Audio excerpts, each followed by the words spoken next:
Today is Wednesday, December 19th, or 18th, excuse me, December 18th, 2013. The time is 10:04. The meeting of the Montague County Commission is called to order. Would everyone please rise for a moment of silent meditation and pledge to the flag.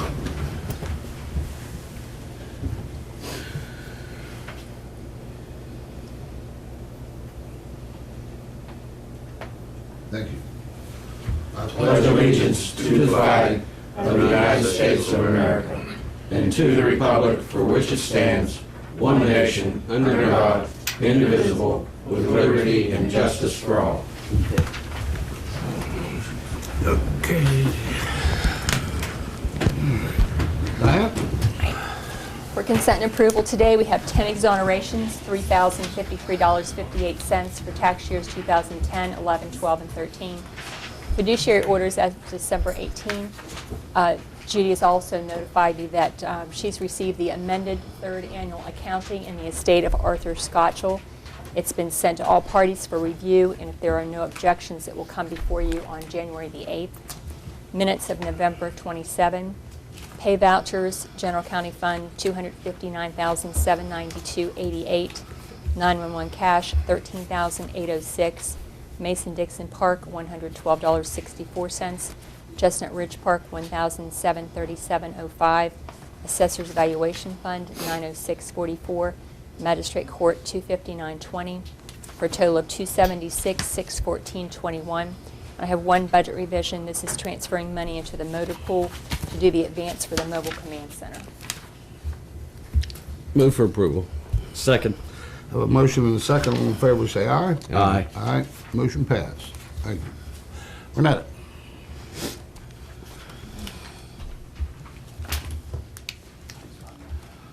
Good morning. Good morning. We have some reimbursement requests. First is for the HUD grant for MAYSP, $1,189.35. That's for the month of November. We also have the JABG grant for November of 2013, $850.91. The DUI grant for November of 2013, $6,285.52. That's all the reimbursements I have this morning. Move for approval of the reimbursements. Second. Have a motion and a second. All in favor say aye. Aye. Aye. Motion passed. Okay, I have one grant application for the Governor's Community Participation Grant Program, and I have a resolution asking for the President's signature on the application.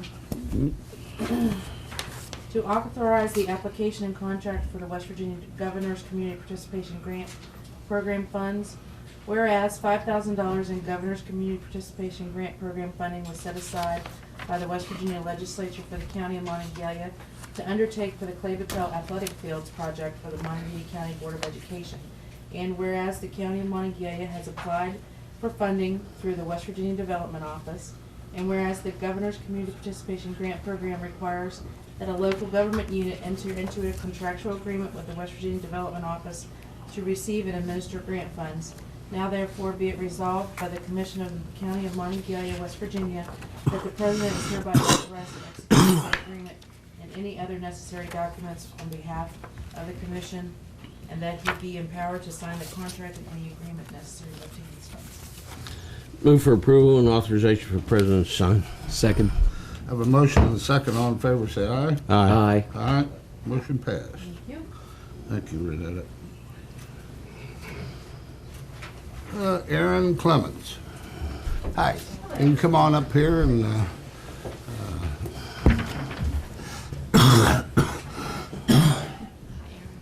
Janet, you know who she is?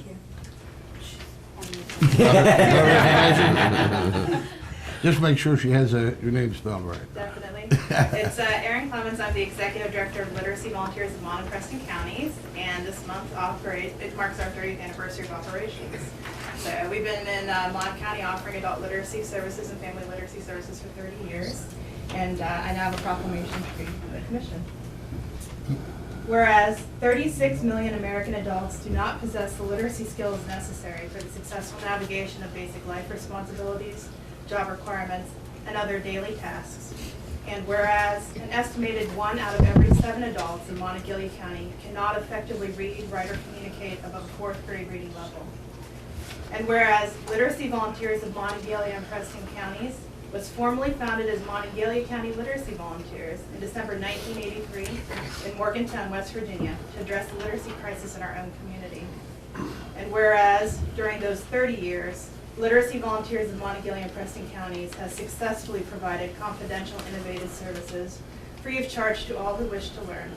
Through the efforts of a dedicated staff of literacy professionals and hundreds of volunteer tutors who have given tens of thousands of instructional hours to assist the adult learners in our community with reaching their personal literacy goals.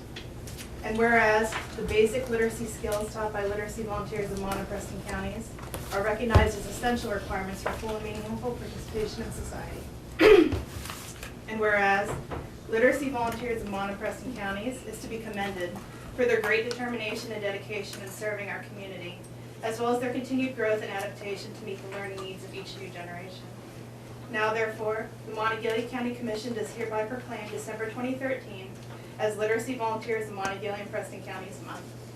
And further, does hereby recognize and honor Literacy Volunteers of Monongalia and Preston Counties as an invaluable asset to our community, engaged in necessary and essential educational work, and call this observance to the attention of all of our citizens. Thank you so much. Move for approval. Second. I have a motion and a second. All in favor, say aye. Aye. Motion passed. That's surprising statistics. 1 out of 7? Yeah. It is, yeah. That 1 out of 7, how many of them are high school graduates? We actually, about 75% of our learners are high school graduates. 25%? 75. 75% are high school graduates. That's changed a lot since that child left behind. That is a scary statistics, but I knew, having been in the education business years back, that a lot of our high school graduates graduate and they can't read and write. I think sometimes it even goes to the college level.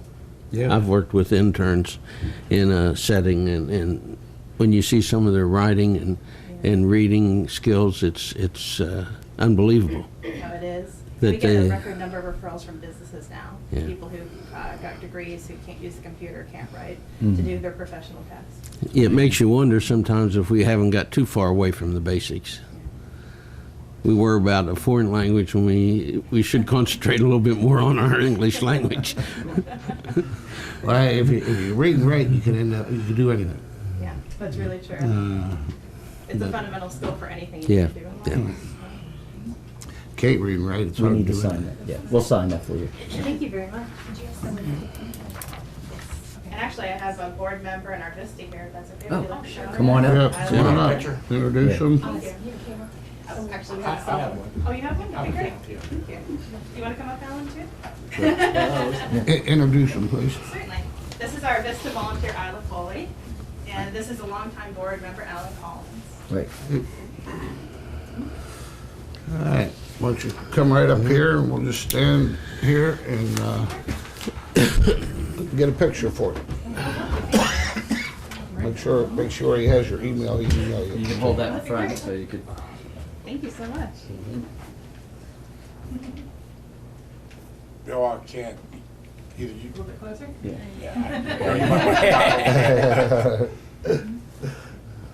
ready? Bobby Dole. Free cheese. One more, please. Jamby Rittenhouse. Jamby Rittenhouse. Is this in his job description? Thank you so much. Thank you. Thank you, gentlemen, so much. How you doing? Thank you. Thank Real you. good. Thank you. Thank you so much. We'll Nice send seeing you. you. We'll send you the bill for $50. We'll write a grant.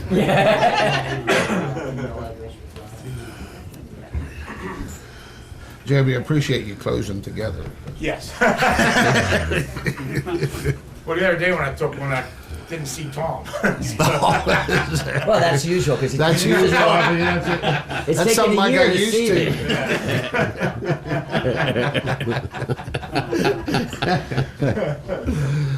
Okay. John Sonnaday, am I pronouncing that correct? Yes, sir. Please come forward. Good morning. Good morning. Morning. I'm glad to be back with you. I'm John Sonnaday. I'm co-pastor of the First Presbyterian Church and served as chair of the Task Force on Homelessness. We were here back in the spring to present to you the report that we developed, the community-wide plan to reduce homelessness. And I wanted to bring you a brief update on where we are because we have made some really wonderful steps forward. One of the things we recognized was that we were in need of some organization that would continue to implement this plan so it didn't, like so many plans, just sit on a shelf someplace. The task force itself went out of business. It was a study organization. It was to create the plan. So our first goal was of that plan was to create an ongoing organization, and that has now happened.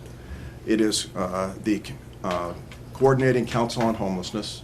It has been set up as a standing committee of the Connecting Link, one of our key service agencies. We did that simply for efficiency.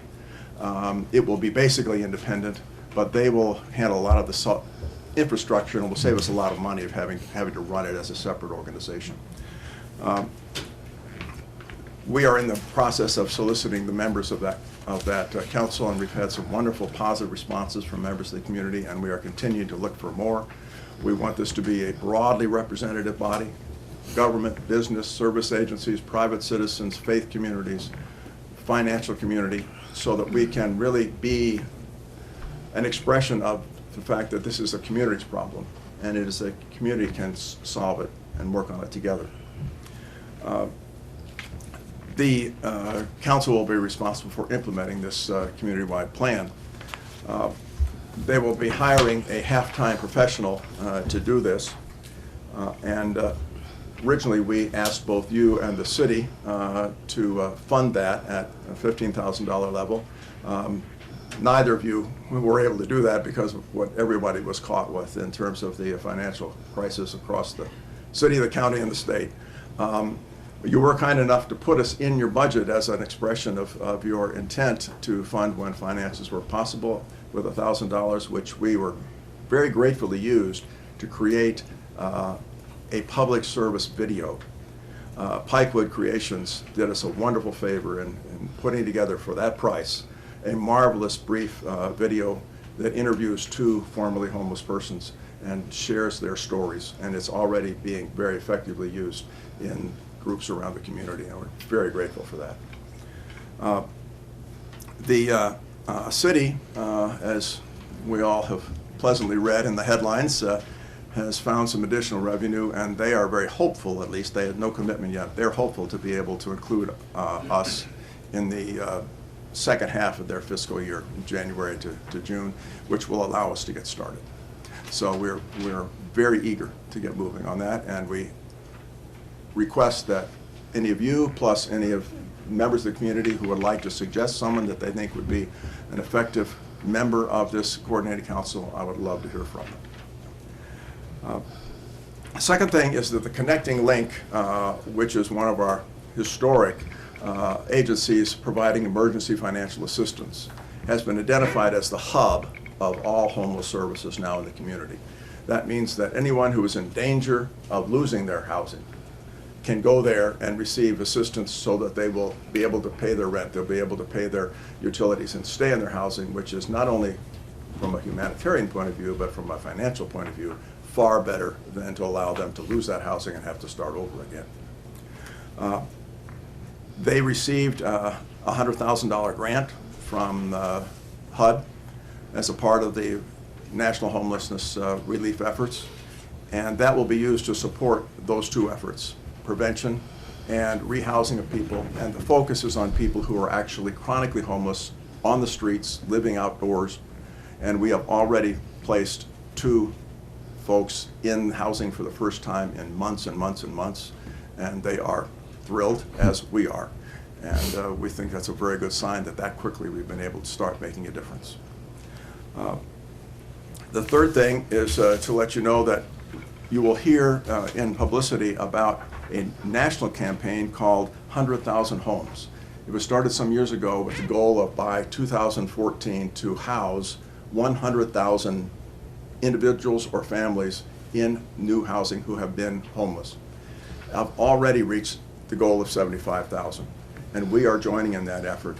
And in addition to the annual count, which we always do every January, of counting the number of folks in our community who are experiencing homelessness, we will be registering all of those chronically homeless and doing a very careful study of them, and so that we will know exactly who all of them are, and we will make a special emphasis on getting them housed first. We think that is a wonderful contribution to the most vulnerable people in our community, folks who are most vulnerable to health issues and others because they're living outdoors. It also is a great kind of benefit to the whole community, because those are the folks that all of us see on a regular basis.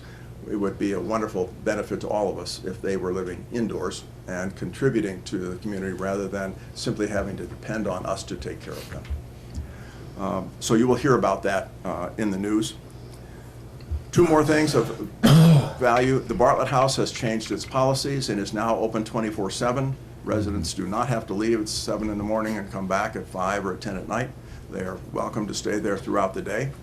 And they're making every effort to make that available to everyone, short of those who have been clearly shown tendencies to violence, to be of danger to themselves or other people.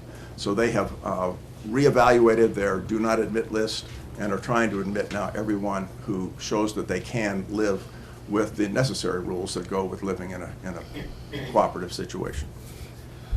Finally, we are in the process of cooperating with the Council on Independent Living and some others to create a new nonprofit in the area for the express purpose of building affordable, accessible housing in the city and in the county. We will be calling together folks in January to a breakfast meeting to talk about how we can succeed at that. And by people, I mean bankers, developers. We hope to get some assistance from the business school in trying to come up with a viable, sustainable economic model that can keep this kind of housing being built at an affordable way and rented at an affordable rate. There are many different models for how to do that. The city has already said, hey, we've got foreclosed, abandoned properties that we would love to see somebody take hold of. And I know last time I was here, you spoke of the same thing, that finding property is not the problem. It's figuring out how to effectively build on it and build it in a place where people can have access to the appropriate transportation. But I was very encouraged when I was approached by these folks, saying, we want to do this, can we do this together? And so you will be hearing more about that, and I would like to ask if someone from the county could possibly come to represent the county at that initial meeting. Sorry, I don't have the date yet. It will be a breakfast meeting in middle of January, and I will let Diane know as soon as we have a date, because it would be very helpful if either one of the elected officials or one of the appropriate employees could come and just listen to and contribute to that conversation as we think about trying to get started. Good request. Yeah, first, thank you. First, I want to say, I'm glad to see, I know you're healthy, and we're glad you're doing well, so I really appreciate that. I know what you're doing is tremendous. A question I have for you is, I know the problems with homeless is different groups. Like you said, there's the individual, the drug addicted. My personal concern, and even today, as it's mentioned about the literacy, I have a real concern about homeless with family and children. Yes, Okay, and unfortunately I'm seeing nationwide trend that it's growing. it is. Do you have some specific programs to help in that area? Because that is something that, I know the three of us, we're very concerned about. Yes. And as much as we try and want to help everyone, that is an area that if we can get them younger, they don't become the problems later. Yes. Is there some programs there? And then if you do, I'm saying that because one, I would hope that you do reapply when we do our budget again. Okay. And the second thing is, if there was something, and again, if we can find, even if it's $500 or $1,000 for money for that, especially during this cold time period, I'd like to consider talking about it with the other Okay. commissions. But is there Wonderful. specific programs for those There- children? Because that's there something are, that, or maybe we can match it with the Board of yeah. Education, Okay. coming up with something along those kind of lines. When Bartlett House built or developed its additional facility out on West Run, Right. 4 of those units were earmarked for families, Okay. and they are in constant demand. Yeah. And the goal of those units is transitional housing, that people settle in there and then eventually they will move on. The other 16 units, which are single units out there, is permanent. But the family units are transitional because they're harder to place, and Right. so you get them in there, and then you can work with them to find Okay. a place. They also have high priority in that $100,000 grant that Connecting Link is in charge of. Plus, Connecting Link also has many other resources. They've been doing this kind of work for years, and they work very closely with the Salvation Army and others who provide emergency financial assistance. And families receive top priority. Okay. And the goal, of course, is, or the challenge is finding appropriate housing that is affordable for them. And the purpose of that, of the special grant that we received, would be to carry them for several months, or even up to a year is allowed, if necessary, while they develop a financial base so that they can take that over themselves. Do we offer anything in remedial services or anything? Because Yes. they're already behind because they don't have a stable home. Right. And then I would even like to see something, because I know WVU Student Administration has mentioned that they want to get involved, and maybe using them as tutors or aides or big brothers during this time period. Is that something that could be looked at, or is Absolutely. There's some of that goes on with residents of Bartlett House. Okay. One of the really wonderful developments recently is that Christian Help has been moving in the direction of focusing more and more on jobs, and they have a brand-new jobs training program, which is Okay. marvelous. And it is a long-term mentored kind of thing, so that you don't just come in and, learn something and get dismissed. You're followed through on a long-term process. It's a nationwide program that has shown great success in other areas, and they are now putting together their second cohort of individuals to go through that. So that's Okay. been a wonderful addition to that. One of the things that I hope to see happen from the creation of the coordinating council is that we will be able to identify some of these gaps in services that we know are there, and that some of them Good. are already identified in the 10-point action plan that we developed for the community-wide plan, and begin to call together people, just as this example on trying to build more housing, call together people who share that concern and see if there are some ways we can add to what we already have going. Because the problem with families goes beyond those that are actually homeless in the, Right. because you ask the county Board of Education what's going on, and Krista Mendelson, their homeless facility, will tell you, our count is much higher than yours, because they count on the basis of how many times a child changes addresses in a year. If a child changes addresses 3, 4, and 5 times in a year, that child is homeless. I don't care what you call it. They may be living under Right. a roof, but they clearly are homeless, and their education is being severely impacted by that lack of support. So we are wanting to be able to identify ways to intervene in those situations. Right now, we have to focus on the folks who are actually without Right. or aren't under roof, but we want to be able to add emphases like that. Okay.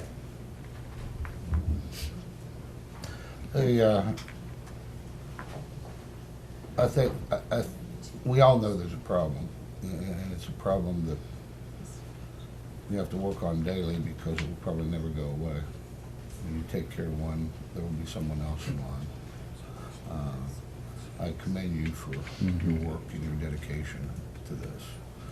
I think we've found the commissioner that will be attending your board meeting.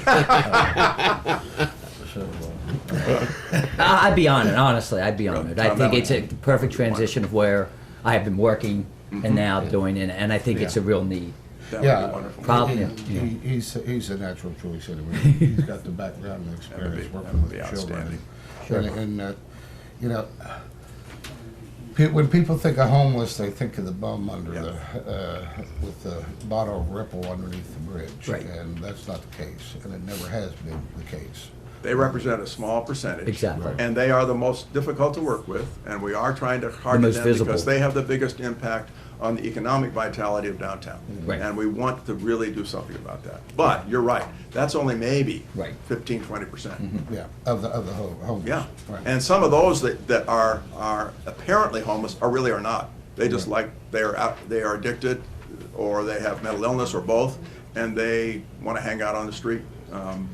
So it's a much more complex situation than just, well, we have these 25 people that we need to deal with. Find a home for them. Yeah. That's true, and one of the problems, it's a good problem and a bad problem, but sense, depending on who you are and what your place is the economic condition of Montague County. Yes. I mean, it is, anyone that wants a job can find a job in Montague County.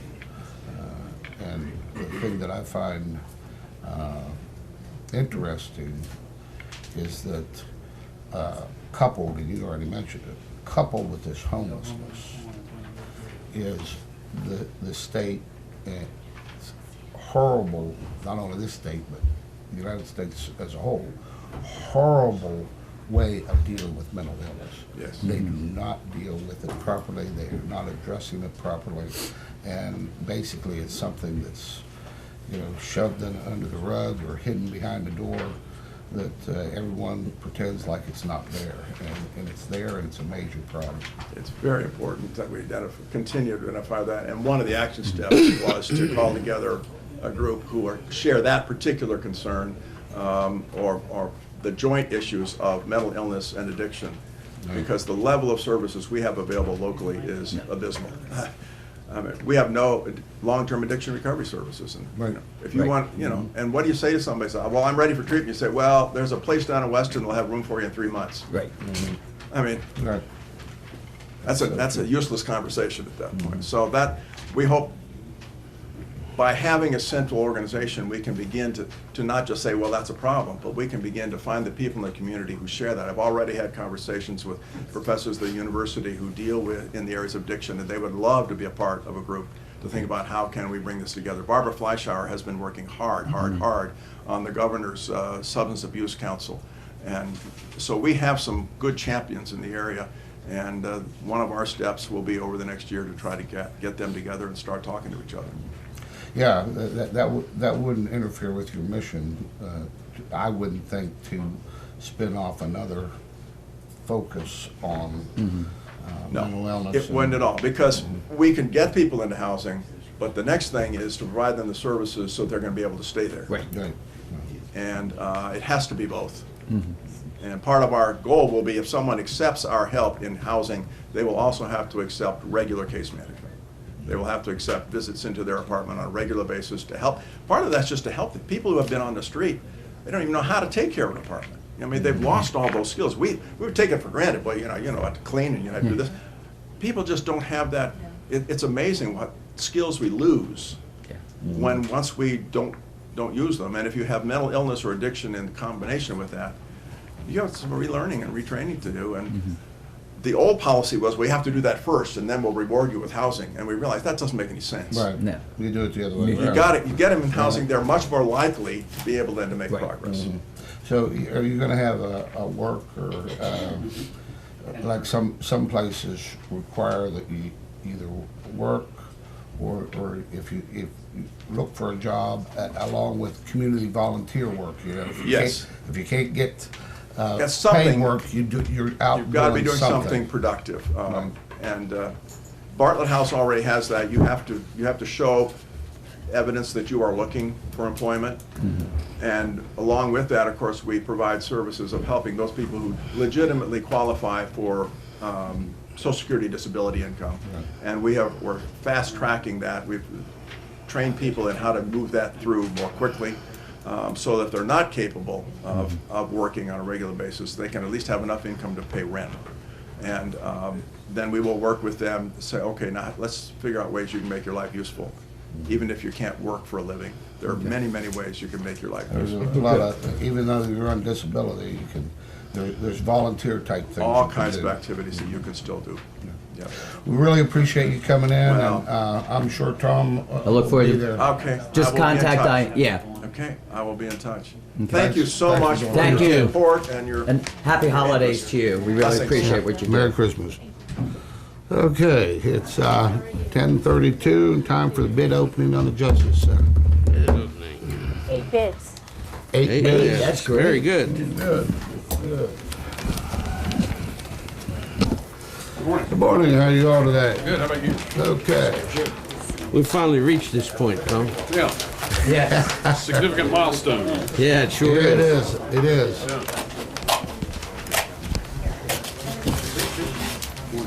Hi, how are you? This must have been a strong tree. That's a strong one, huh? Let's see what I got here. I'm telling you. Okay. Thank you. Sorry about that.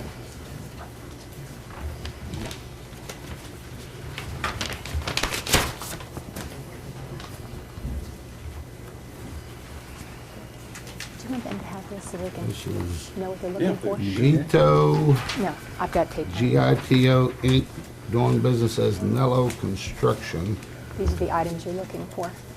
Huh? These are the items you're looking for. That's a requirement, these all be in the packet? Yes. Oh, okay. And if you, however you want to do this, if you just want to. Read it and then have you verify. Yeah, if you it. want to do it that way, that's Okay. perfectly fine. Well, how about if we just read into it the bid proposal and the Yep. amount, and then Yeah. when we refer this for review, Yes. that you check or Bobby checks to make sure all the i's have been dotted and t's crossed? Yes, sir. How's that? That sounds good. In other words, that way we don't have to take You time want the searching. bid and through- the alternate 1 and 2 with it? Yes, sir. Okay. Yes, sir.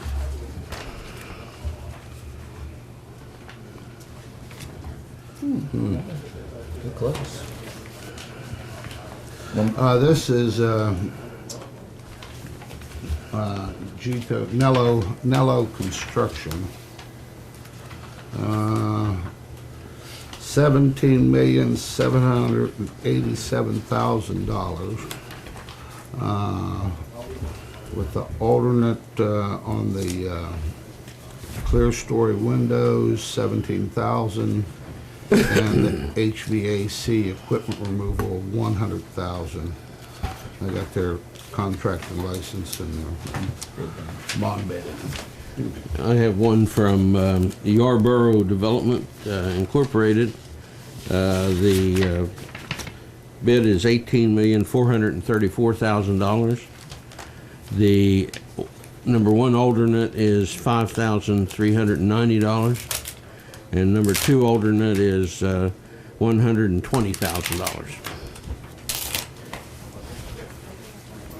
Okay. This one is from the bidders are G.A. Brown and Son Incorporated from Fairmont.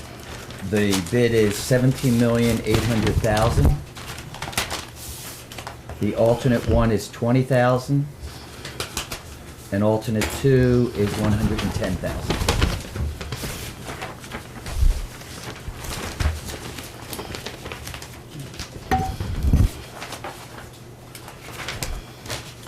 This is P.J. Dick Incorporated.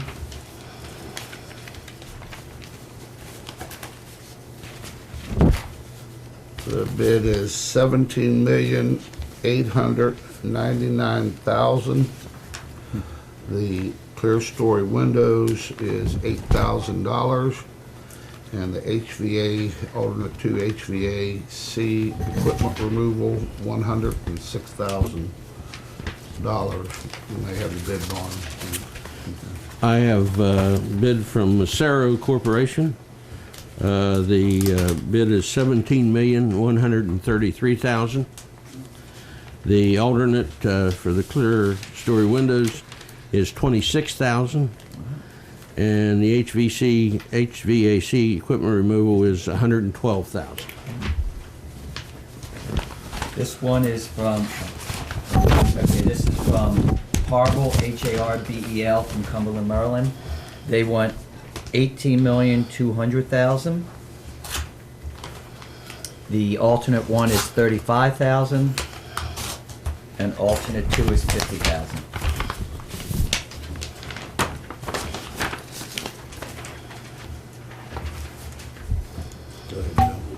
I have one from Waller Corporation. The bid is $17,798,000. The alternate 1 clear story windows is $19,000. And the alternate 2 for the HVAC equipment removal is $129,300. And the final bid is Masscon Incorporated from Oliver, Pennsylvania. They want $18,980,000. Their alternate 1 is $10,000. Alternate 2 is $32,000. And everything's in order. Okay. I would move that we refer these bids to the architect and Bobby Doyle for review and recommendation. Okay. Second. I have a motion and a second. All in favor, say aye. Aye. Aye. Motion passed. Just for what roughly is the time period? What's the next procedure after we review it? This is no more than a 2-week exercise for Right. us at the out. I figured, we were estimating that we would be ready by mid-January at the latest. Okay. For a letter Right. contract. Right. Okay. Okay. Right. January the Thank 8th is your next meeting, so Okay. if they're ready, I mean, we if can do we it on could the be 8th. prepared to just go ahead and put us on the agenda for the 8th of January. Okay, that'd be That's fine. great. That'd be Okay. good. It's sold. Okay, great. We'll do it. Gentlemen, thank you. Thank you. Thank you. Thank you. Good. Also, thank you to all those persons who submitted a bid. We appreciate that. We appreciate the Bobby. interest, and Bobby. we'll be moving forward. Judge, nice to have you join us here today, sir. Good to have the bids in. Yes, it is. Now we let the contract and just get moving down there. Well, I wanted you to know, I got some of the plans that I wanted. Okay, great. Cost me $40. That's good. We appreciate you. Well, I appreciate your consideration. I know you're tight with money, and $40 would be tough to come by. We gotta watch every penny. I appreciate your consideration and everything. But I want it got done. Okay, great. I appreciate that, Judge. Okay. Tom Ammon. Mr. Ammon?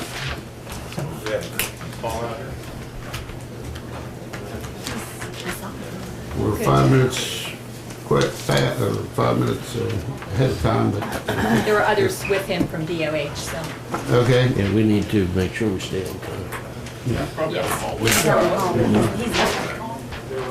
I knew we had to wait till 10:30 in bed. Yeah, I know.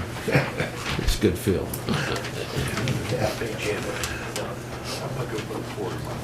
He's out the hallway, he's coming. This could get really involved. I think we just need cursory information. Yeah, well, this thing, we've had before, this,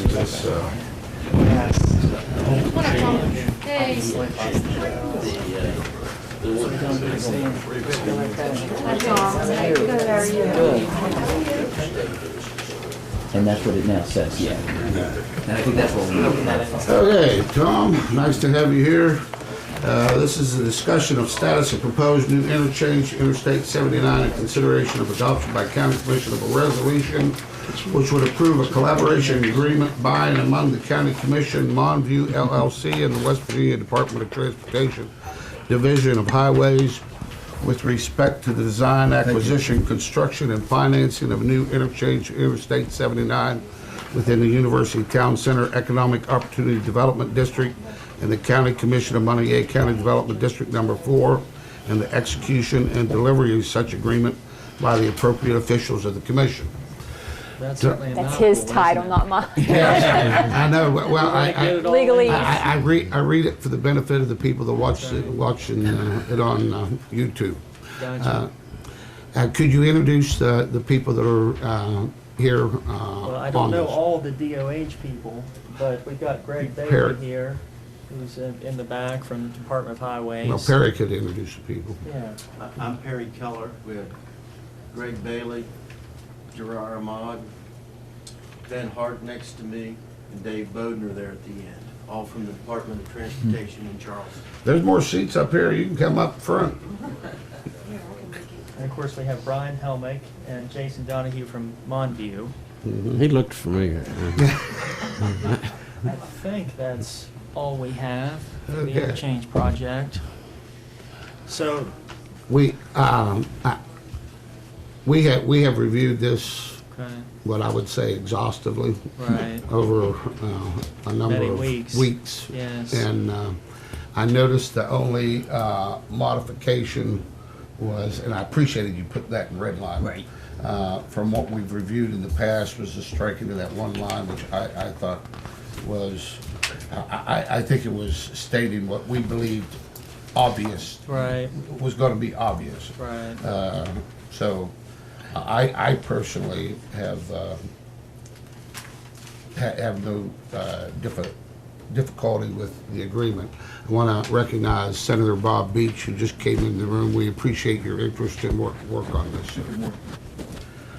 Bill, do you have anything you want to? No, I think the one thing that's addressed, and I think one of our concerns, I think, is certainly that we're involved in the process at every stage.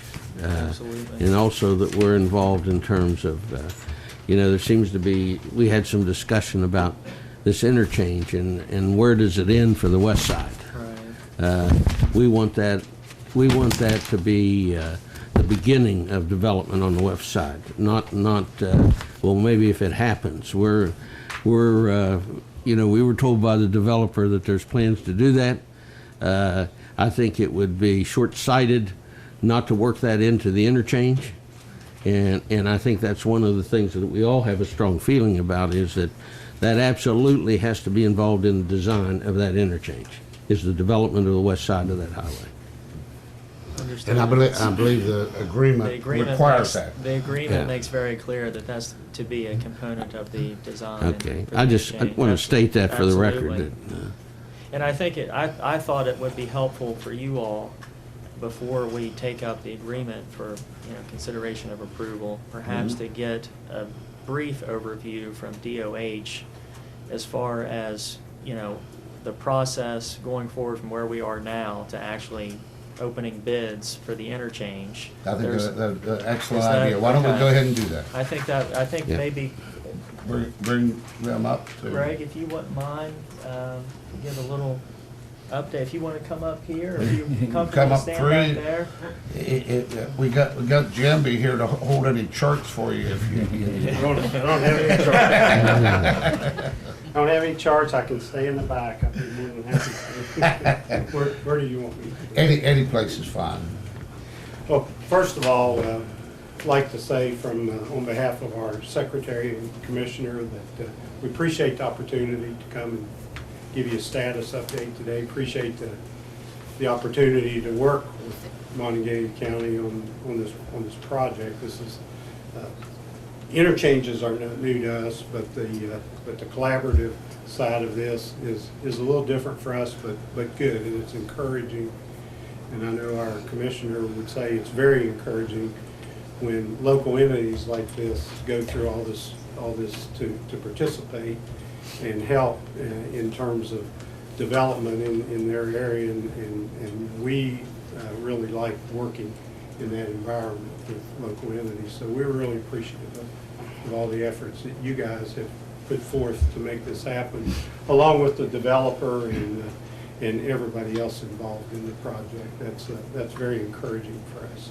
So we just wanted to say thank you. Thank you for that. Well, we thank you, sir. We are very thrilled with what this very possibly and hopefully predicts for the future of dealing with transportation needs within the state. We hope that this is just one of what we will see in the future, not only in this county, but throughout the state. Yeah, we are too. We're very hopeful, and it's nice to see someone looking ahead and not just a bunch of stuff happening and then somebody says, hey, you have a problem now. This is very good. So we're very appreciative of that. The status of the project, I don't want to take a lot of time, but I always start off by saying I've got a pocket protector on. It's a disease. I apologize, but I am an engineer, so I've got to beat my way through this step by step. But basically, the process has been, we've been working very closely with some folks here, with the developer, with other people involved in the project. And the basic process that we're in right now is sort of a dual process, and that we're in. We have two sort of major documents that we're trying to get approved right now, besides this collaborative agreement, which we agree also is ready to be executed from our standpoint. The two major things we're working on, and you've probably heard this term a lot, and I'll probably repeat stuff you already know, but again, I'll sort of work my way through it. We have a document we call an IJR. It's really called an Interchange Justification Report. it's a requirement of the federal people involved in the project. In order to put a new interchange on the interstate system, there has to be a justification for that. And that's basically an exhaustive traffic study that looks at the reasons why you shouldn't put that interchange there, and the impact on and the benefits of the interchange. That report is essentially complete. We've gone through about 3 or 4 reviews. It's been submitted to the federal highways, and conceptually, I think it's essentially complete. Now, the caveat is, in order for the Federal Highway Administration to sign off to do a final sign-off and approval on an IJR, there has to be a corollary document occur, and that is there has to be what we call a NEPA decision document. I'm sure you guys hear a lot about NEPA with all the projects you do. We have the same requirements. We have to go through the NEPA process, which is basically, that's an acronym, and it basically is a public involvement process that requires us to explore all the issues, historic issues, cultural issues, public comments, pedestrian, bicycles, all those types of things. So what happens is there is a document that is developed during this NEPA process, and the type of document can vary depending on the type of project you're doing. In this particular case, we are developing what's called an EA, an environmental assessment. And we've had public meetings up here already on it, and we're very close to that environmental assessment being, the process is we will have what is termed a draft environmental assessment. Now, draft does not mean that it is draft in the sense that nobody's looked at it. Draft means that it is approved by the Federal Highway Administration to submit to the public for final review. So it's really almost complete, a draft environmental assessment. That environmental assessment has gone through about 2 or 3 reviews at Federal Highways. The last one being, we just received some comments this week. They were minor. Those comments are expected to be back to Federal Highways by the end of the week.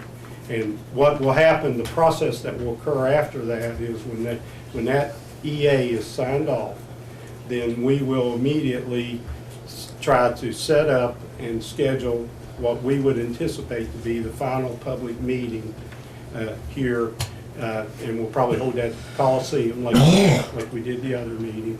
And and that draft environmental assessment will be there for the public to comment on. That's anticipated to occur sometime middle to end of January at this point. Now, bear in mind, this is a public involvement process, and at any point in that process, public comments could potentially alter that time schedule, but based on our knowledge, we don't see any reason why that wouldn't occur. Then basically when that public meeting occurs, the schedule then is that triggers a 30-day period in which the public can comment. So we can't really do anything officially after that public meeting until we wait for that 30-day comment period to occur. Then what happens after that 30-day comment period is we take all the comments, look at them, see if there's anything that warrants additional study, additional review, and if there's not of anything of any significance, then basically what we would anticipate happening is we would then develop the final decision document, which is a pretty small document in reality, and issue what we would anticipate on this project would be a document that would say a finding of no significant impact. And you'll probably hear the term FONSI. Somebody's wanting the FONSI sign, that's what you'll hear. And a FONSI is just an acronym, finding of no significant impact. Yeah, it's not that fun. It's a good way to remember it. But, and once that occurs, that is the environmental decision document that we're looking for. And what that will then allow FHWA to do is execute the IJR officially. So they sort of happen almost simultaneously, but you can't get one in front of the other. The thing I can't do today is give you 100% guarantee. This is a public involvement process, so we can't preclude comments that might come in that we have to take a look at. We're always interested. We've had lots of public comments on this project before. You guys have conducted public involvement meetings. We've contacted a lot of folks that are involved in this project, so we think we have a very, very good handle on the needs and the concerns in the area, and we think we've addressed those.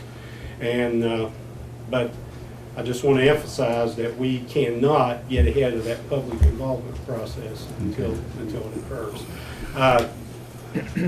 In my experience, we do lots of projects, and we go through the same process. This is not an unusual process for us, that we're sort of working on the design work as we're developing the final documents. We can only go so far with that, but we're well within those time frames, and we don't move ahead with projects that we anticipate there being a lot of concern that we don't know about. That's just not a smart way to do business.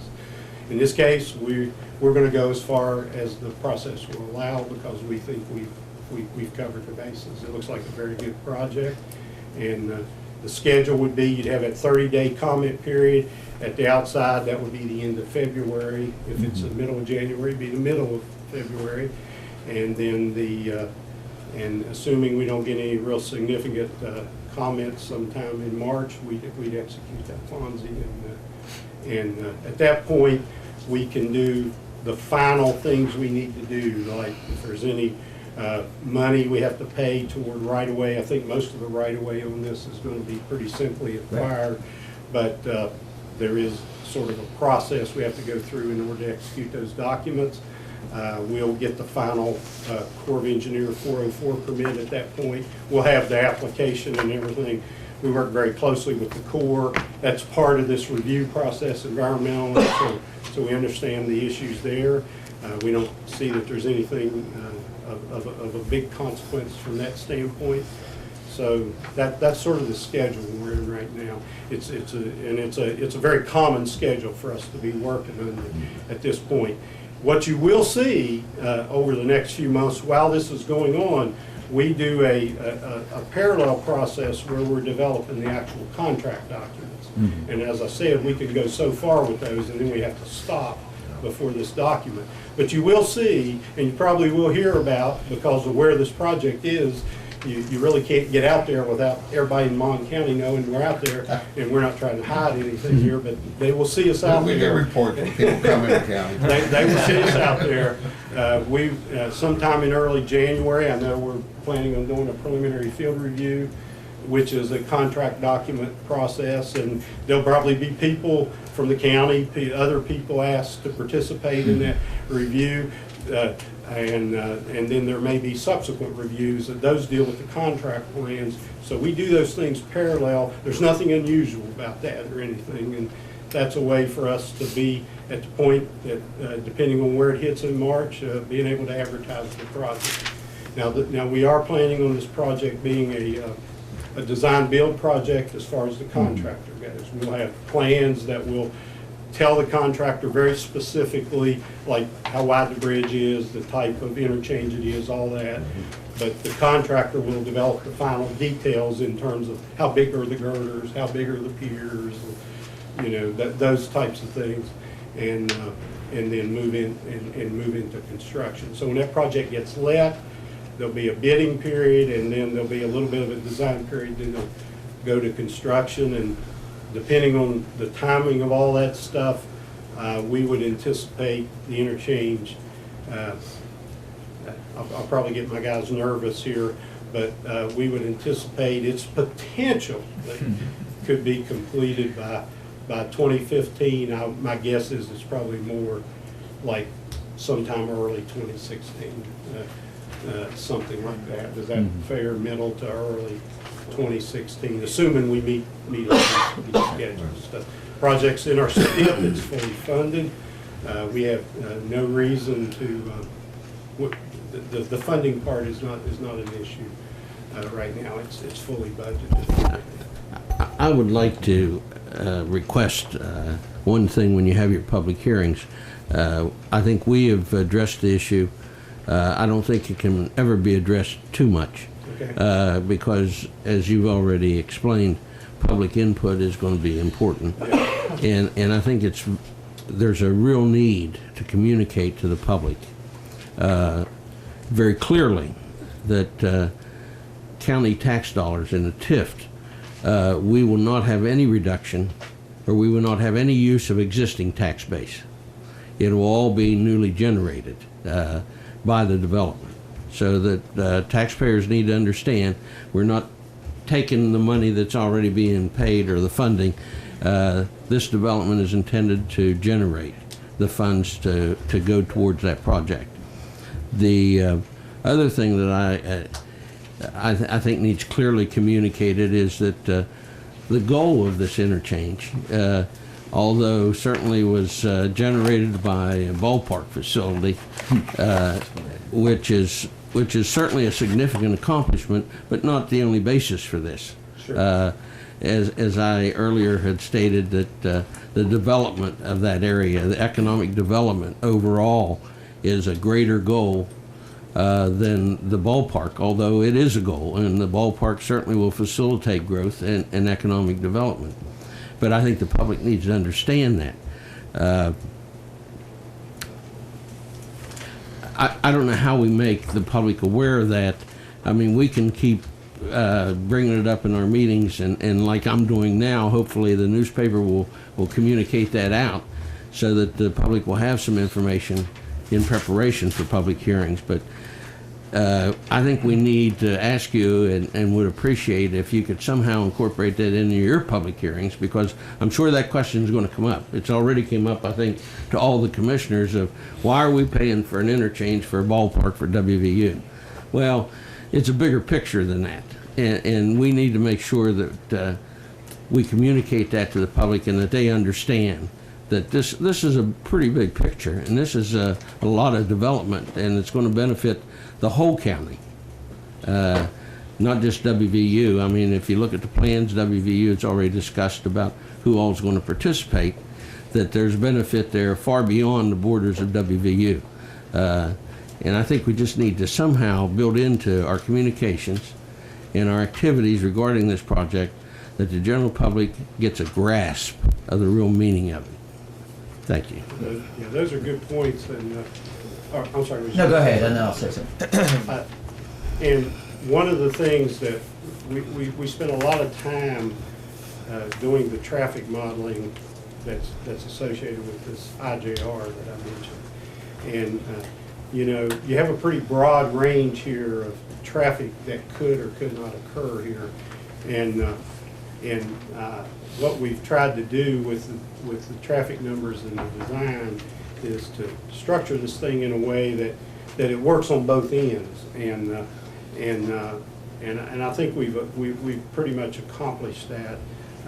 You know, one of the things that it does show on the side where, let's just say in the worst case, nothing happened on the west side, not that nobody thinks that, but if something did occur, the interchange greatly helps the interstate itself. It shows that it postponed for quite a long time how long it might be before we have to widen the interstate through there, because it provides this extra access point. The flip side of that, and the one that obviously everybody's more interested in, is the west side development. And we're building, like we're building a roundabout. We've got one here. We're building a roundabout on the west side that will enable to tie that little road in, so that when future things occur over there at first, it can easily be brought in and accomplished and handled, and then what we're also doing is part that we're going to be doing in the future, which is very important, we believe, in everything you're trying to accomplish here, is I think we all know the issues at Chaplain Hill Road, And we also know there are issues at Westover. So part of our traffic modeling has extended, there's really 3 interchanges here. And the connection between them, that ultimately, if that west side goes the way everybody would like it, there's sort of 3 areas that have to ultimately be addressed here. And so we're starting to look at, in the future, what would happen in those areas and what we would need to do in those areas to accomplish those things. Because the real key, I think, for the highway department to participate with you guys and make this area be what you really want it to be, is to deal with all 3 of those interchanges. And not just this one. This one, while a key component, and we're incorporating the ability to do that, it'll take something bigger than that if it fully develops, and we're already trying to work on it. The other thing we've done is we've made the bridge wide enough that we're going to stripe it to a certain lane configuration. 4 lanes or 5? 4, but it can be changed to 6 in the future. So we can get a lot more capacity across that bridge. Can I just introduce? Where is this bridge going to go? This is the first. The bridge It's is over the interstate. It's over When you the get off the interstate. interstate. Oh, The bridge- okay, okay. Not the bridge. Yeah, I was hoping you wasn't talking about the river. The bridge, no. The bridge in the middle of the interchange. Oh, okay. Over the Which is an important thing when you're trying to get traffic, because you have all these left turns. I just thought we need to clarify that. Not the Mon River Bridge. Okay. The bridge in the interchange can be expanded by really almost 50% capacity. Okay, thanks. And so we're trying to address the issues you're talking about, but we also have to have something that functions the day it's open. So we've tried to make it work both ways, and we think we've done that. But those other 2 interchanges are also very important. If I could expound on what you said, I like what you said when you said you like how you came up here and we're speaking as one voice, and I just want to clarify, not only do we have the importance of Senator Beach being here, but you also have Westover, you have Granville Hill here today. Oh. And so just so you know, so this is a real important project for the whole community. And again, as Commissioner Bartola said, this is a $200 million, maybe more, project that happens to also include an interchange, that happens to also include a ballpark. And I think that's what, that's what we're trying to get across. I mean, we're fortunate to get those 2 things plus all this extra development. And if I may, I think to me the most important paragraph is on page 2, and I want to put it in the record, the 5th paragraph. And I think this really sums up how the 3 of us feel. And it says, whereas by mutual agreement the parties desire to establish a collaborative process by which the development, design, construction, and financing of the interchange project shall proceed for the benefit of the parties and the citizens of Mon County and the state of West Virginia. And I think that's the key that all 3 of us are trying to say, that this is mutually agreed upon, we're working together. And I know people might want to throw a bone to say that, we've had our differences, but on this project, whether it's the Senate, whether it's Westover, Granville, or the county commissioners, the DOH, we're all working together, moving forward, and I think we're just really excited to get this started, and I appreciate it, and I appreciate Senator Beach's help when there was concern, and I think the difference now is that this community is speaking as one, and we're going to go back down in January and show what we're able to do for the state too. So I thank you very much. I would just echo that. People, I know Senator Beach and Jason Donahue, they've heard me rave about it when someone called it a ballpark tip. It's not a ballpark tip, never was a ballpark tip. It's just the ballpark is just something that is a destination that enhances. It's an economic development tip. And the only thing I want to add is I think it's I think this can be the model of how we can solve our transportation problems, not only in Montague County but throughout the state. And we need to collaborate and work more closely together. And we've been talking about that with our transportation committee. Matter of fact, we talked to the a delegation of our state leaders here last week Senator Beach and some of the other delegates and senators, about the need for counties to be able to work closely with the DOH as the DOT to solve problems together mutually. The other important point you've already alluded to, and along with what the other two have said, is the fact that going into the University Town Center is a major traffic problem today. So whether you had a ballpark or a TIF or whatever you had, someone was going to have to pay to resolve that somehow. And this is a logical, and I believe your department, and you would agree, this is the most logical way to deal with the traffic problem there feeding into the University Town Center, both for health and safety, getting in and out of there. We had a major disaster down there. The way it's set up now, you got, 50,000 people shopping up there on a big night. You're not going to be able to get them off the hill. Right. I mean, it could be a horrible tragedy. So I praise you and all your fellow workers, and I'm really looking forward not only this collaborative, but to work mutually on the other things you've talked about in the county, the other interchanges. Chaplain Hill Road, one of the things I always said was, the school up there, the Milan Elementary School, has the kids from the poorest families in the county. And they get to that school in the most dangerous road in the county. And so that's what we want to work together and fix and resolve. And we really appreciate your presentation and your efforts. And I hope we become fast friends and see each other a lot. I'd also be remiss if I didn't mention Mr. Hammond, who has put this together. You've dealt with 3 unique personalities up here who've all Talking about us? who've all tried, and you've been able to calm us down and keep us going forward. And again, publicly, I want to thank you, because this is what we're looking for, and I look forward to the other documents that are coming up. So I know we've sometimes been minorly difficult to deal with, but I appreciate everything you've done. Thank you. Appreciate Thank that. you all. Thank you. Does anyone else out there want to add anything?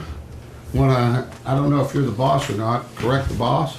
I always ask that from the county I official. am not the boss. Okay, I didn't know. Wasn't sure. Well, thank you, we appreciate it. We need to recognize the developer too, since they're a part of this. Are you all set on this collaboration agreement as well? Yes, we are. We're very pleased with the entire process. DOT's been very, very good to work with. They've taken to have property that's sellable, because the selling of the property is what's paying the bills for everything in the deal, and they've tried to work with us to make sure that we've planned accordingly so that our layouts are good from a traffic perspective, but they didn't set arbitrary rules that would be too prohibitive. So it's been a good partnership in that regard. On the west side, we've actually taken the roundabout and the relocation of the county route into consideration, and we're actually working on the grading plan for the area immediately adjacent to that, because that's the dirt that will go into the hole that fills the interchange ramp area. So the development could be a lot faster as a result, because the development of the interchange is going to directly create sellable, usable. That's what we were looking for, is some sign that it's going to happen instead of just being talked about. But We have a rough grading plan now, and as a matter of fact, I need to make sure the mayor knows this. We said that we would develop the plan as soon as we knew how we could with the interchange design at the state that it is. We're able to move forward with the design around the interchange.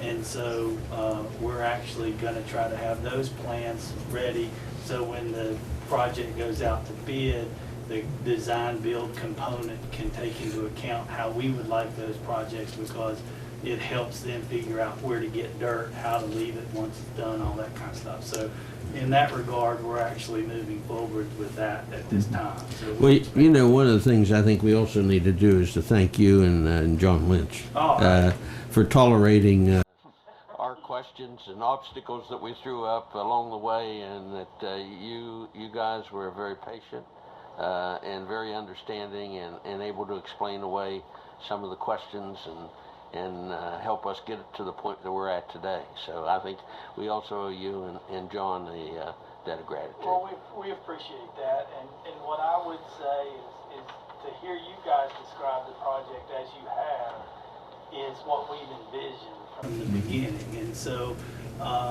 we've made it better with your input, and we appreciate that, and it has an unbelievable potential. It's going to take long. I mean, it's not going to happen as fast as we'd like it to, just because you see how that goes.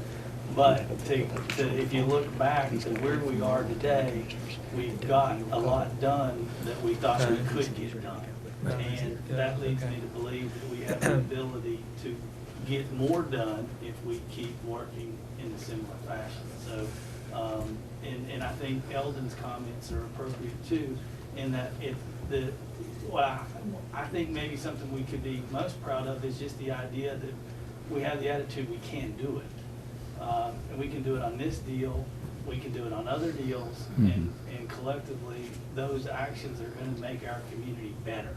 And that's quite rewarding, candidly. So we appreciate that. Thank you.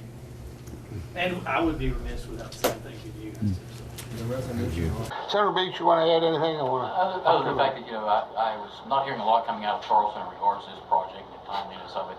And I was glad for the invite from the Department of Highways. It's been very informative and very encouraging. And again, I want to thank everyone sitting in this room who played a part in making this come to fruition here. So, yeah, kudos to everyone. Merry Christmas.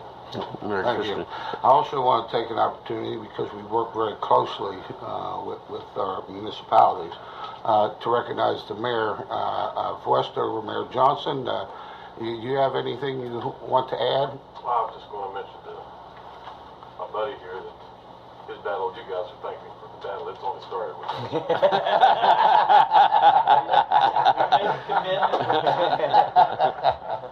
Thank you, man. We're on the record. And the city manager for Granville, Ron Snyder, you want to make some comments? You know, one of the things, Ron, that I'd like to send a message back to the Granville officials is that, Granville's been a little like bedroom community for years in this county. Not a whole lot. Granville just sustained itself and survived. But this is a major contribution to Montague County by the town of Granville. Were it not for the University Town Center, we probably wouldn't have this project in the making. And I think it speaks well of the town of Granville to be able to engage in a project and as well support it that would benefit people throughout this county, not just the people that live in Granville. And I think for the commission can take the liberty to say, please thank the officials in the town of Granville as well. Thank you. Thank you. Tom, is there anything you need to add before we have a motion? I think that covers it. Thank you. Motion? You guys need anything else from me? No, don't think so. Sit down. You may sit down. I'll move for approval of the collaboration agreement. Second. I have a motion and a second. All in favor, say aye. Aye. Motion passed. All right. Could we? We're buddies now. Are we permitted to, now that we've approved it since I last, are we able to put like maybe a sign or something to just show where it's going to be? Because I mean, a lot of people drive by, and I don't know whether it could be from the county or something that just says this will be the future development of, because people like to see that there's actually something being done. Well, they've got to go through those steps. That's what it's. And it's got to get approved first. Well, I'm still too ahead, right? It's got to take the public input. We're getting there. That's like saying, well, this is where it's going to go, regardless of what you say. Yeah, we'll put a question mark there. We don't have, each of us have to sign it? Was that part of the motion? We should make that Go ahead. addendum to Okay, authorize the amended that president. authorizing that that the president signs the collaboration agreement. Second. Approve. The resolution authorizes. Tim, okay. You adopted the Oh, okay. Resolution, so therefore, okay. That authorizes me to sign. Okay, Oh, how many second. times have to sign? 6. There's 3 of those and then 3 of those. Do we, in this second part, Tom, do we need a lot of discussion on that? I mean. We could just go through with it. We awarded the contract. Yeah. No. Good. I think WVU is ready to present on that. I think that'd be fair. Okay, okay. Yeah. Huh? Oh, okay. Well, maybe we can just have him do a little presentation. Actually, I want to get the resolution. If it's not done, then it's going to be very difficult to approve. Is this one? That one and then the same one. And then we take clerk and sign. Yeah, you can put that back. Okay, anything else? Oh, that one needs signed. Need another one here?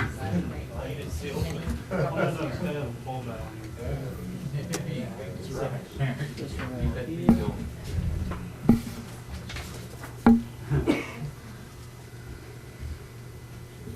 Do you have that resolution signed in the body of that? Might be one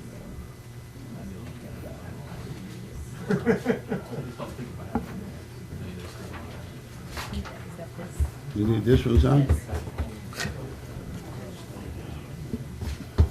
Surprised you didn't have special pens to hand out. I think it was closing. Oh, okay. Yeah, that's right. Yeah. I'm being the champagne. That's okay. We got them all? I'll straighten it out. Okay. Okay, yep. Okay, Okay. we're off on that. Okay, the next item on the agenda is consideration of approval by the County Commission for West Virginia University to award a design-build contract for the design, construction, and equipping of a new ballpark within the University Town Center Economic Development District, the construction of which is anticipated to be funded with the proceeds of the special district excise tax obligations anticipated to be considered for issuance by the County Commission. Go ahead, Tom. I think we have a representative from WVU, Rossi Wiles, that's here to speak to the bid results. Okay, Rossi Wiles? He's there. Rossi Wiles? Yes, sir. Come on in, join us, please. You actually got Okay, why don't you introduce the people that are with you? You know Bill? What? No, she needs it for the record. Oh, okay.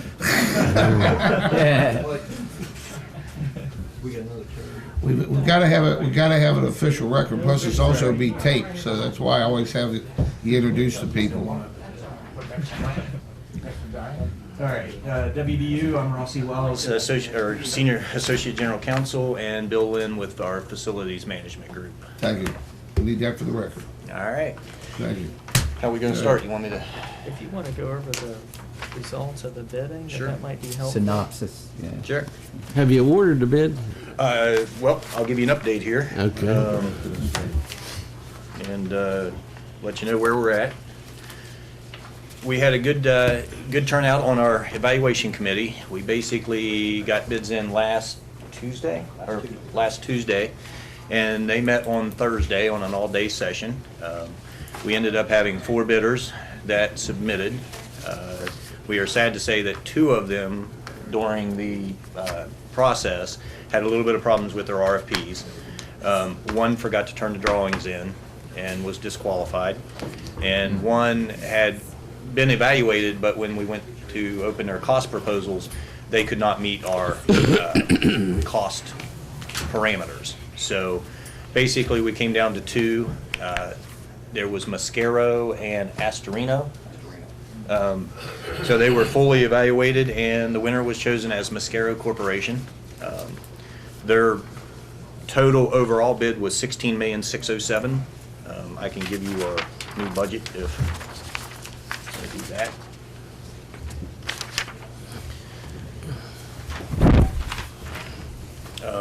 If you start at the top line there, the design-build agreement is for the all-labor construction for constructing the ballpark facility. It came in at 16,607. In that, just want to clarify, 13,110,000 is for the actual construction of the ballpark. They estimated the remediation costs for the mine site at $3,497,000. What we intend to do on that contract is to make the $3,497,000 an allowance for the mine remediation, and we're going to try to reduce that cost as much as we can possibly reduce it, but of course, knowing that it has to stabilize the actual construction of the ballpark. So, but total cost right now is estimated at $16,607,000. If we go down through right now in consulting services for Brailsford that we had already contracted for is $319,000. Currently, we have two major things that we will put out for separate bid, which is the electronics package for the scoreboards and the turf. We have those estimated at about $1 million each. Those will occur sometime during construction. There's no hurry right now to do that, but those will go out sometime in the future.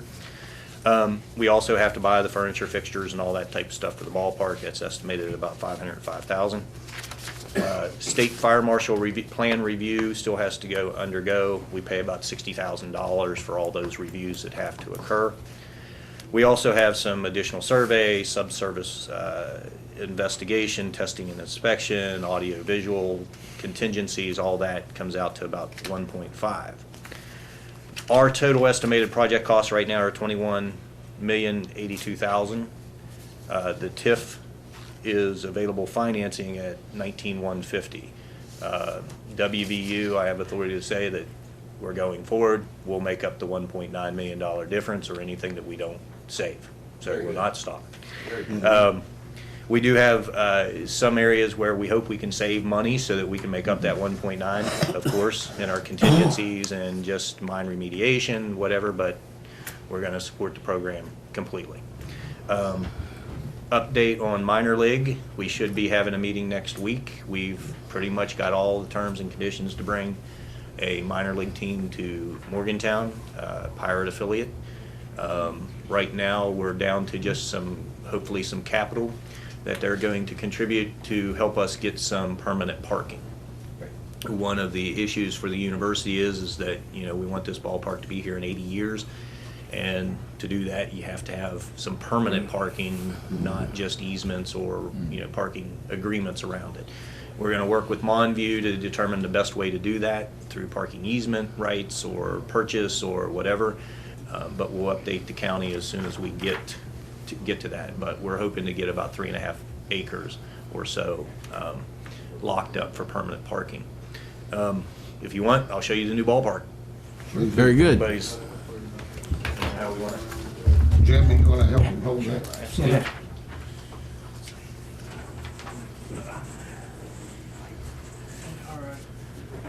I don't know how we. You just hold it up there. And then, yeah. This is, what's that? Quite impressive. Jamie, why don't you move over here on the other side of him there? And then we can get it on the camera as well. There we go. Thank you. I don't know if somebody that's more familiar with the site wants to kind of describe this, but the UHA new hospital building is in relation up here. Walmart would kind of be back here in the section. Home plate hitting towards the actual river, right? This is the main road that will come down to the interstate exchange. Currently, right now, IPF, or is this the? That's future indoor practice facility. This is kind of where they thought we're trying to raise money for an indoor practice facility. So this won't be in the original ballpark, but clubhouses, offices, that type of stuff. We'll get them to remove party deck from it. It's not going to be the name of it, but this is more of an open space. Grant Avenue party deck. Yeah. So, but anyhow, up in here is where the press box is and that type of stuff will be. We've got a community park that will be open year-round. Whether or not that ends up there on the final drawings is still, we're a little concerned about the rocket shots down third base line that way, so we'll talk about that.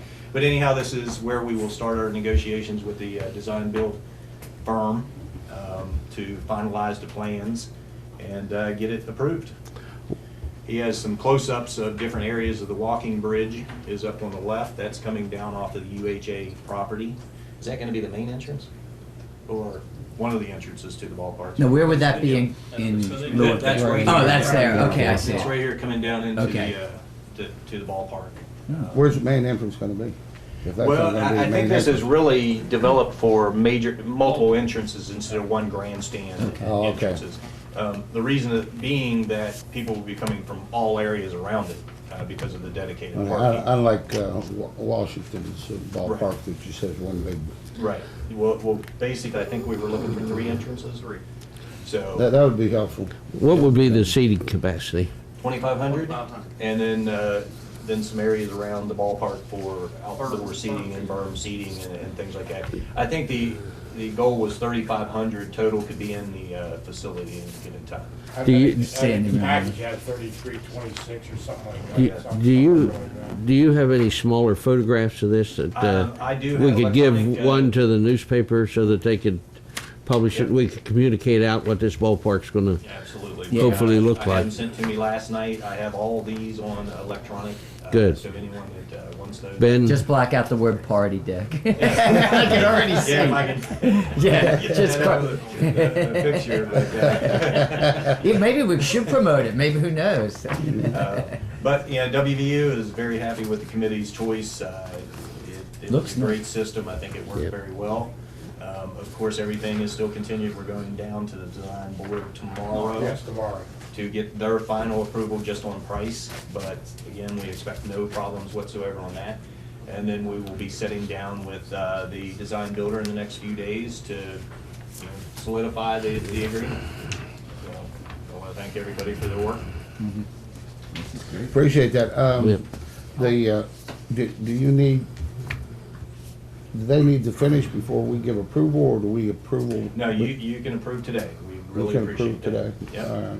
It's Okay. it's really just kind of a thing we have to do. There's no problem. Yeah, it just goes down to the state. Yep. I would move that we approve the design build Contract? Yeah. Contract. contract. Second? Motion and second, all in favor, say aye. Aye. Motion passed. Appreciate it. Very nice. Thank you. All right. It's exciting. Yes, sir. I probably misspoke, so Jason's going to correct me. One thing is to keep in mind is this design, and one of the reasons that it was chosen, and if you've been up to the site, you could see, there used to be some trees on, which would be the opposite side Right. of the main road. Those trees have been removed, and a lot of that ridge has been taken down. And so one of the ideas of this design is those bleachers will be looking directly down the river. Oh, really? They'll be looking at the Morgantown and Evansdale. In the Morgantown and Evansdale. I might So mention to you, Jason, you're that up there and you see that, you can actually go to the property, and now with that ridge being gone, you can see that those bleachers will offer a very commanding view. we really can't go see that unless the contractors take down their no trespassing sign. You can come pretty close. And if you want to. I've been up there a couple of times, We and can make, we'll arrange. I don't want to get arrested for Bill, you trespassing. can get that county vehicle. We will. Now- But the design has been done in a way to take advantage of the truly unique setting that the project. I'd like to, if at all possible, and you guys agree, is if we could get one of those pictures so that we can display it here in the office. I think it's a significant project that I think we can claim some bragging rights about. Okay. Yeah. I know we can't, once you put the bid, I was told there's possible negotiations if what's in the bid. And the only wish list I have, and I think you know what I'm going to say, is if there's any way down the road we could look at, we had talked about possibly extending a little bit of coverage of some of the seats. That was something that we had discussed. If it could be looked at. I mean, I don't know if it can or it can't, but I just want the possibility so that the people know that could happen. And again, when you come up with the design bid, but at least I was told that it is part of the discussion. Yes, it's going to be in negotiations with the contract. And I think that would just be one little enhancement that would be. Well, I think the university and the county and everyone it benefits everybody. that Right. As this grows, that this ballpark Yeah. can handle that, so, absolutely. You know, one of the other things too, and I mean the picture and the publicity and everything else, is that you know, the baseball team hasn't had a large attendance, Yeah. and I think during this process of development and build, I think we ought to do all that we can do to promote West Virginia University baseball. There's a new day coming for Yes. WVU baseball. Yes. They're a winning team too. Well, and Randy Mazey has done just an unbelievable job. And with being in the Big 12, you know how they take baseball. I think this is a new era for Morganton. I And think- minor league's going to add to that, I think, tremendously. I think this facility is a major accomplishment for this area. I would say we're going to have one of the premier facilities in the Big 12, which Yeah. is saying a lot. It's going to be the best view in the country, I hear. It's what people tell me, that it would be the best view of any baseball stadium in the country. It's where we get to make an impact like this, and I think Yeah, it's a good opportunity for all of Well, us. again, as we talked with the DOH, I don't know if you're out there, it's about people working together and the community coming together. Granville, Westover, all the county officials, county that work together, and as an outgrowth, we start have the county municipal group that meets, and WVU's and heavily involved in that. And as I've predicted in the past, this is just the first of many things that, as a unit working together, we can make the county better for everyone well into the future.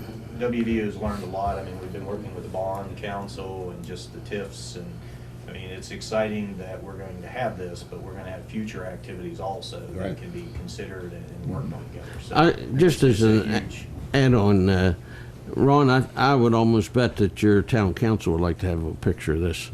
If there's a possibility of getting town of Granville one I'm of saying those. the malls. I mean, if there's To where they signs that can set people it can up. start seeing promoting the positive, yeah. We will print as many of them as you want. We have no problem. Thank you. Very good. Appreciate Thanks that. a lot. Bill has to. Okay, thank you very much. Tom, is there anything else we need to do I on think this? that's it for the regular meeting agenda. We do have a couple of things on the Work executive session this work afternoon, session, yeah. Yeah. Okay. Well, thank you for coming. All right. We'll see you this afternoon. Play ball. Very good. Okay. Mike Paul, recommendation to accept contract from Atlas for GIS mapping. Mike? Oh, there he is. Okay. Tom, thank you. Doing a commendable job. Right. I think I'm glad to see you're smiling now and then. I'm glad you guys are happy. Of course, he's lost 20 pounds. Yeah. You know, we're about ready to move on to our next project, the renovations. Yeah. Well, we'll have to, let's get this one closed first. Yes. Yeah, I'll move on. Mike, are you, come on up, please.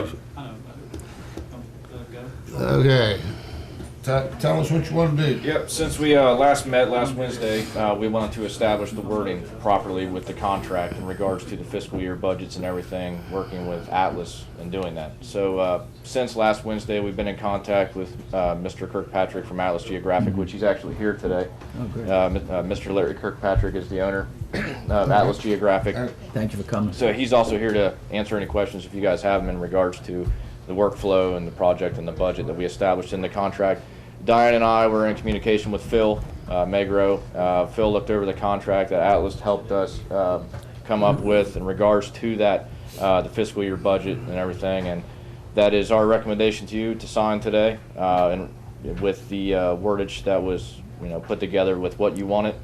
So Can you just sort of tell us what the provisions are in terms of completion and projected costs and when? Right. Actually, Larry, if you could touch on that. You come on up here so Yeah. you can have a seat up here and explain. I don't think we got a copy of that.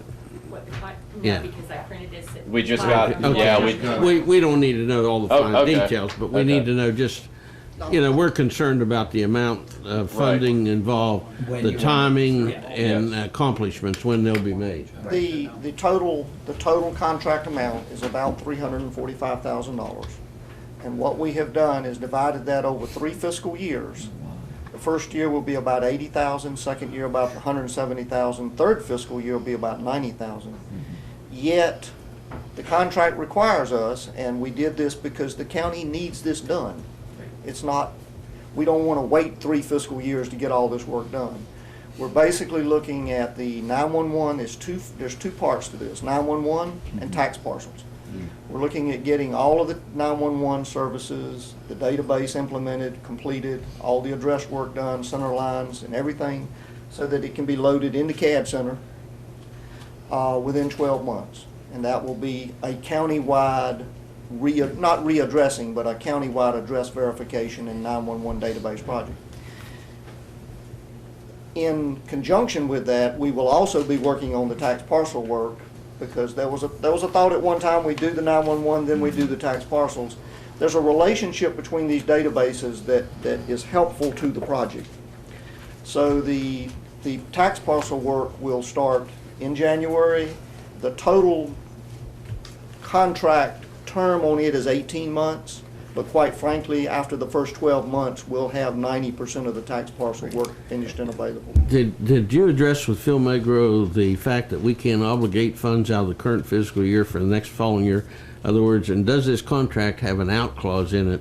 We did. We derived an out clause specifically for that, back and Okay. forth all day. Okay. So that's actually in I the just wa- contract, yeah. Larry met specifically with Phil yesterday in regards to that. You basically have the right to, despite the fact that it's a multi-year contract, you have the right, it's a start-stop, basically. Every fiscal year, Mike and I and whoever will appear before you, and we will present to you, Good. this is okay, this is Where we're at, and this is what This we've is got where to we do. are. Right. That's what we do this year. Yep. Okay, good. Yep. That So- works. So we just wanted that proper wordage in there, so since obviously that clause is in there in regards to the multi-fiscal. Well, that's everything we asked you for. Yep. That's right. So, Yeah. so you provided. I'll move that we approve. Second. Have a motion and second, all in favor, say aye. Aye. Aye, motion passed. And you. we want Thank to you very personally much. thank you Gonna look for forward to it. willing to work with us on this, because I think, this is just one more example that rather than putting all the money up front, you've given us an opportunity to make this project work, and I really appreciate that. This is a very critical project, and we Yeah. want to see it go forward. So Yeah. thank you very much. Well, we appreciate it, and you were sitting out there, and you heard all the money we've been spending. It frightened me a little bit. But then I thought about this amount compared to whatever Yes. that other What number the- was. The 1822 Mike, million. thank you. You did a Hey, good Bill, job. thank you Thanks very a lot, much. we appreciate it, Thank you. Mike. Appreciate your gentlemen's help. Thanks Thanks for for coming. coming in. Diane, thank you for your help. You guys have a good Christmas. Okay, all right, we have any correspondence? What's this? Is this one of those, don't look at it, just sign? Okay.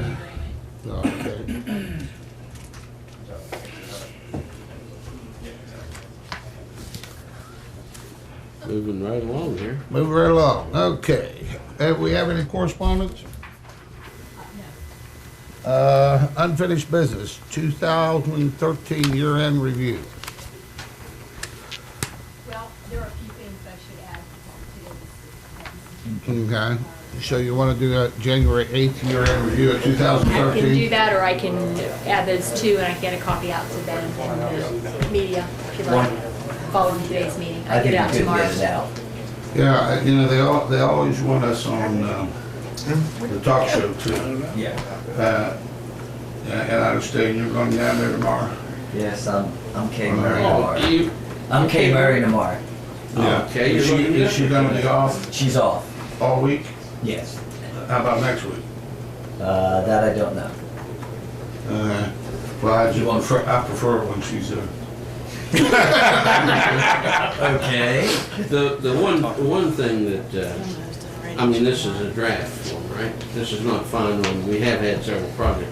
And I mentioned this to Diane, is that maybe it's more appropriate to wait till in January, Fine. so that we can include, I mean, these are major projects, this interchange and the ball field and the renovations to the building. And I'd like to see us be able to decide on the contractor for the building so that that can be included in it, because we've already received those bids. Yeah, I think that would be good. And all I three of us think should be there, so I don't I wanna- think it would be good if we had a Yeah. year-end review if they want to talk about what's been done. What I found was interesting is the Association of Counties sent out an email to all the counties saying that their theme is on focusing on what you did good in the county or Bright spot. one bright spot in your county. And that's what it's supposed to be. And I was like, one bright spot? We have so many, 50 per we month. have so many bright spots in this county, we're all gonna have to wear sunglasses. Well, why don't we hold, I'd rather wait till all three of us are on the talk show so that we could all promote it at the same time. Yeah, I mean, if you're gonna Okay. talk about it on talk show, I think we should have. Yeah, so fun. I'd rather hold off. Just tell them we're working on it. That's what I was gonna suggest while you're down there. They're always after us to come and talk about what we're doing. I'll tell them. When we finalize this, we'll come in Okay. and we'll talk about what we did. We'll set something up for January, I'll tell them that. That's Okay. fine. Okay. That's a good idea. All right. Set schedule for board of review. All right, we got our schedule here. January 31st, 9:30 to 11. Wednesday, February 5th, 2 to 4:30. Tuesday, February 11th, minerals. Those times, Tuesday, February 18th, Monday, February 24th, Thursday, February 27th, Friday, February 28th. Now, this is something that we really need to deal with the legislature. This law is so outdated and archaic. These required dates that we should come up and show and have to set here is based on the fact that there is no communications. That law was adopted at a time that the Board of Review and Equalization and someone out of Blacksville had got in their horse and buggy and rode all morning to be here to present because there was no immediate communications. That's why they have this set up this way. Now with people calling in and setting appointments and stuff, we need to change this in the legislature. You know, of course, it doesn't surprise me, unfortunately, but I've never heard of planning when you're gonna meet, when you don't even know what you have to meet on. I know. I mean, it's almost like having meetings for the sake of just having meetings.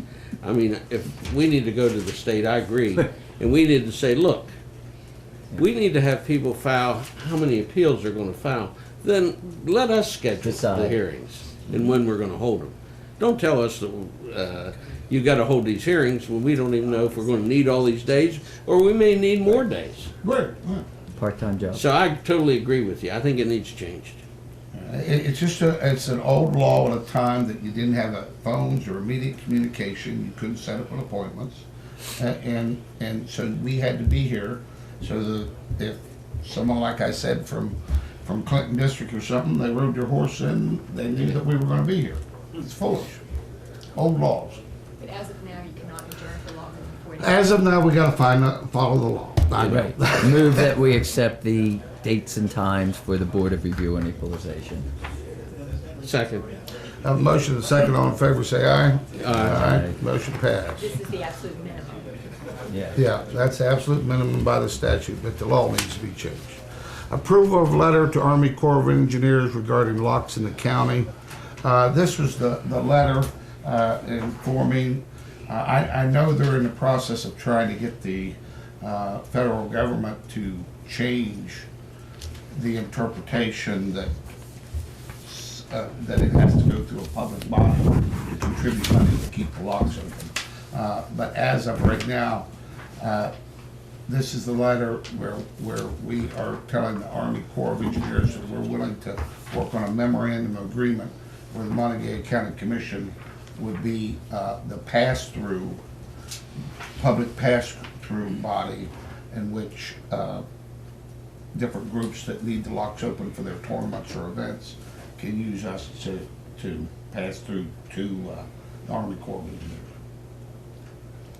Move for approval. Second.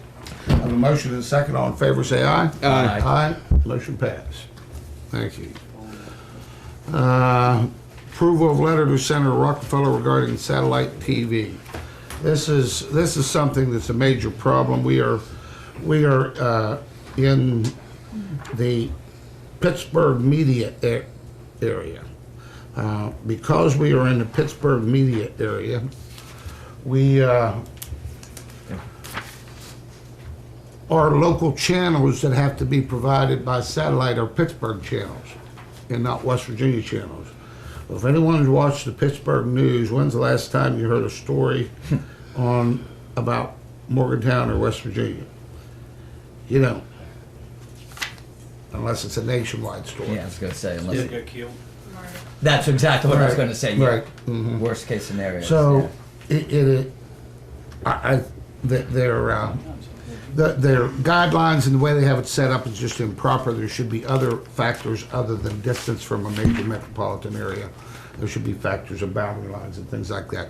This is what this letter is asking, telling Senator Rockefeller that we are asking him to push for that change.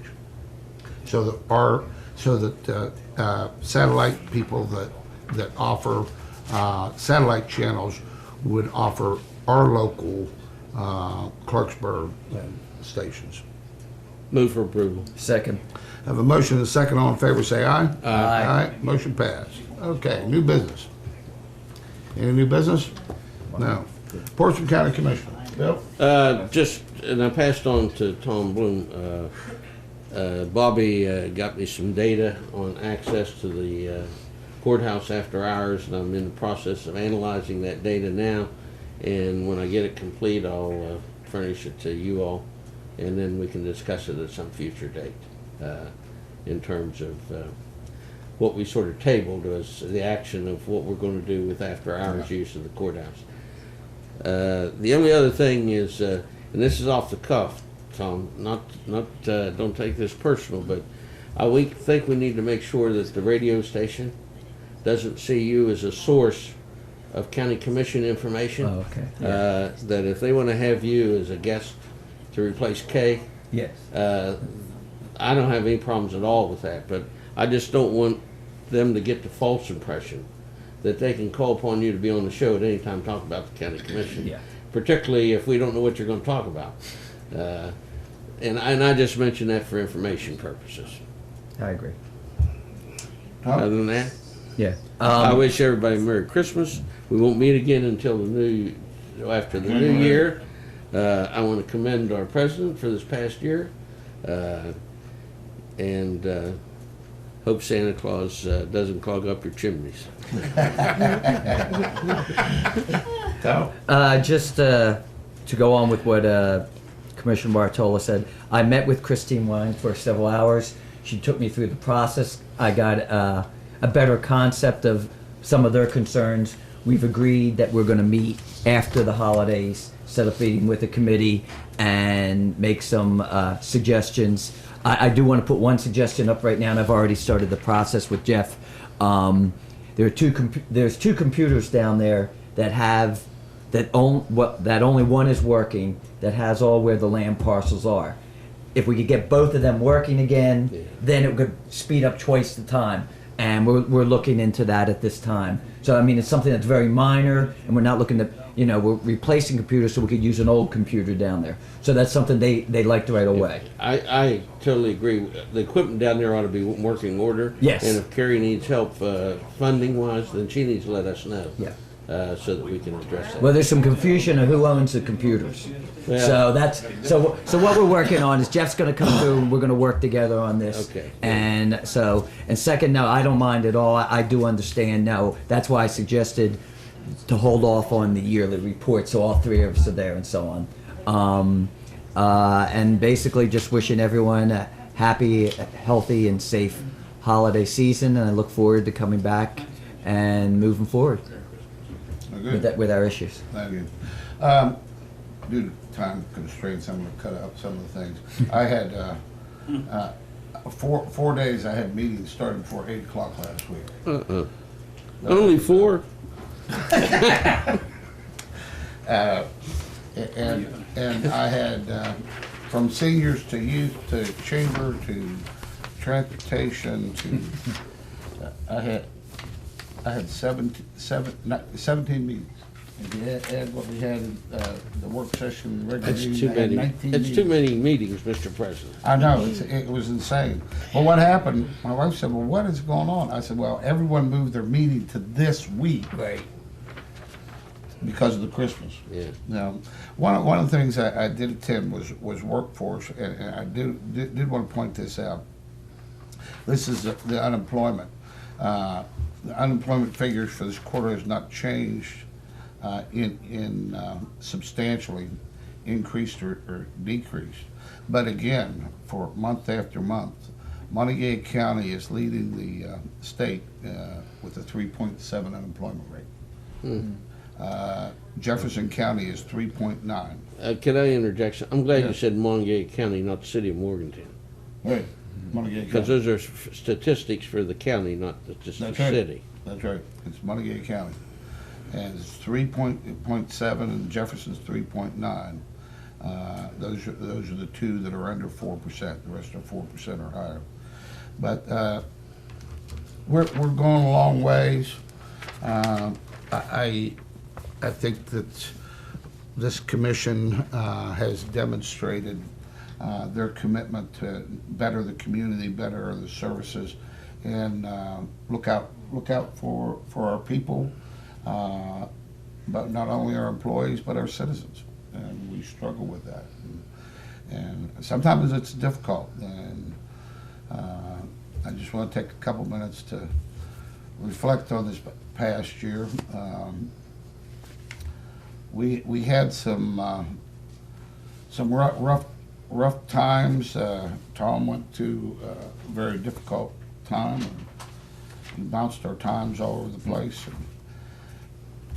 But regardless what it is, or what the end result was, I want to praise my two fellow commissioners as their commitment to work together and resolve it and move on. We may have disagreements on issues, but we respect one another, we work together, and as president, I've enjoyed the opportunity to work with two tremendous commissioners, in my opinion, who are committed to serving the people and doing what is right to better our community. So I thank both of you. We thank you. Thank you. So everyone has a Merry Christmas, a Happy New Year, Happy Hanukkah. Thank you. Chanukah? Hanukkah. Okay. Yeah. I'll teach you how to sound. It's not right. No, Hanukkah. It's got a West Virginia It's like you accent. got it, like you spit something out. I don't forget. Hanukkah. That's close.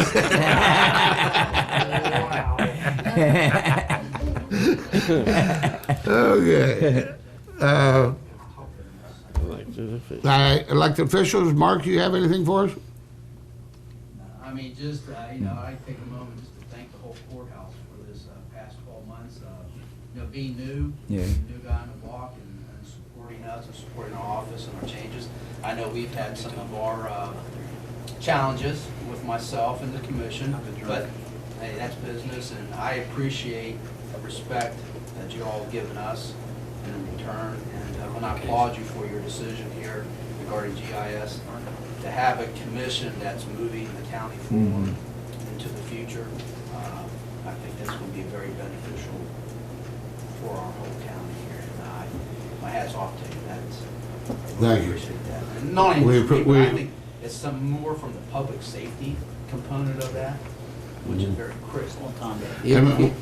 Go ahead. I don't mean to interrupt you. No, I was just going to say, and thank you, Mark. We appreciate the work you're doing, moving ahead, and also the cooperation and working with us. Like we're having a work session this afternoon where we work together. So we really appreciate that. My appraiser, she's looking forward to it. Yeah. No, you were going to say? You beat me to it. I was going to say pretty much just what he said.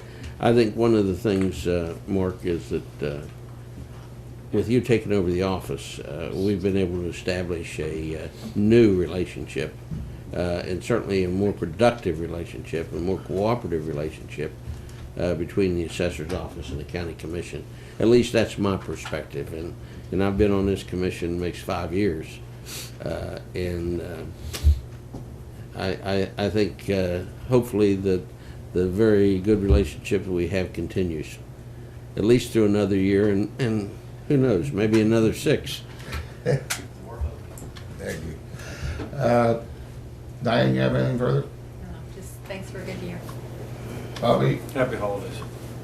you didn't thank us for a good year. It's not over yet. Let's see what these 2 weeks bring. Thank you for a wonderful year. Renee, I just wanted to say I appreciate you guys and how much fun I have coming to work. So, Merry Christmas.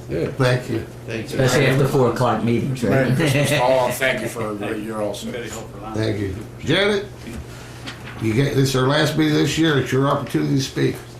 Merry Christmas. All right. One of the things that Janet doesn't really get a whole lot of, she's visible, but she doesn't get a whole lot of recognition. Yeah. And she's a critical part of this operation. She's, the minutes and the recording and the filing of those minutes are crucial to the functioning of this commission. Not only on the day that the decisions are made, but who knows what happens in the future that you have to reflect back on what happened in the commission. And Janet, just, I think for all of us, I can say to you, we appreciate you. Thank you, yes. Mazel tov. Ben, you want to offer anything for us? Just Merry Christmas, and I do appreciate you guys have all been very accommodating for me coming in this year, and I appreciate that. So Diane and everybody here at the county. Sir, I'm sorry. I know your name and I can't remember. Tim. Jim. Tim. Tim, I can't. That's my hair. Yeah. But yes, thank you for making me feel welcome here. I am the very new kid on the block here, and it has been an incredible learning experience. And I look forward to working with you for the next year. Very good. Thank you. Thanks, Looking Tim. forward to it. Comments from the public? Comments from the public? Jeff, you want to add anything? I just want to say it's been a great year, and happy holidays, and look forward to working with you in the future. Yeah. We also want to thank Mike for bringing this and setting this up for the television community and the internet community. I think it's been a tremendous asset, although it also has opened up a new level of communications, because now when I get the phone calls, it's not, I heard that you said. Yes. They say, I saw on, you said. So, but that's good. At least some of the false rumors and stuff are eliminated. So we really appreciate your help, Mike. Anything you want to add?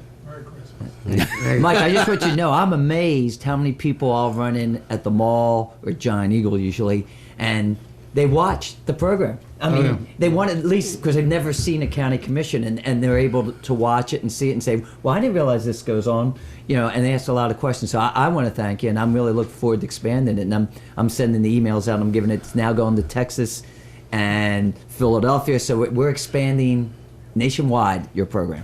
So thank you. Very good. Have a motion to adjourn. Move for adjournment. Second. Have a motion and a second. All in favor, say aye. Aye. 12:02, and we're adjourned.